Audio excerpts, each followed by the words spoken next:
എല്ലാവർക്കും നമസ്കാരം. ഇനി നിങ്ങളുമായിട്ട് പങ്കുവയ്ക്കാൻ പോകുന്ന അനുഭവം എന്ന് പറയുന്നത് ഒരു ഗംഭീര സംഭവമാണ്. ഗംഭീരം എന്ന് വെച്ച് കഴിഞ്ഞാൽ ഒരു സിനിമാ കഥ പോലെയൊക്കെ എനിക്ക് അത് സംസാരിക്കുമ്പോൾ തന്നെ ഫീൽ ചെയ്തിരുന്നു. എന്താണ് ഭഗവാന്റെ ആ ഒരു കൃത്യസമയത്തുള്ള ആ ഒരു ഇടപെടലുണ്ടല്ലോ. സത്യം പറഞ്ഞാൽ ഞാൻ കൂടുതലൊന്നും പറയുന്നില്ല, നിങ്ങൾ തന്നെ കേട്ടു നോക്കുക. ഹരേ കൃഷ്ണ. ഞാൻ കോയമ്പത്തൂരിൽ കട വെച്ചിരുന്നു. എൻ്റെ പേര് ശോഭ. കോയമ്പത്തൂരിൽ ഒരു ചെറിയ കട വെച്ചിട്ടുണ്ടായിരുന്നു. ഞങ്ങള് അത് അവിടുന്ന് ഒരു സ്ഥലത്തേക്ക് പോവുകയാണ്, ഒരു വീട്ടിലേക്ക്. അന്ന് ഫോണൊന്നുമില്ല. 40 വർഷങ്ങൾക്ക് മുമ്പേണ്. അപ്പൊ ഫോണൊന്നുമില്ല. അവരുടെ ഒരു ബന്ധുക്കൾ ഉണ്ടായിരുന്നു സ്ഥലത്ത്.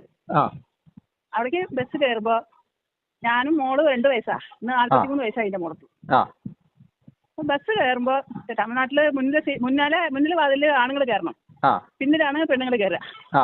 ഞാൻ കുട്ടീനെ അടുത്ത് കയറുമ്പോ എന്റെ അടുത്ത് പറഞ്ഞു, സരോജിനി കാലി ഇരിക്കുന്നു, സരോജിനി കാലി ഇരിക്കുന്നു, സരോജിനി കാലി ഇരിക്കുന്നു. വീട് വിട്ട് കാലിയാക്കി വേറെ വീട്ടിലേക്ക് പോയിക്കണമെന്ന് പറയണം. ആരോ എന്റെ കാതിൽ ഇങ്ങനെ പറയുന്നു. പക്ഷെ ഞാൻ അന്ന് വിളിക്കുന്ന കൃഷ്ണനെയാണ്.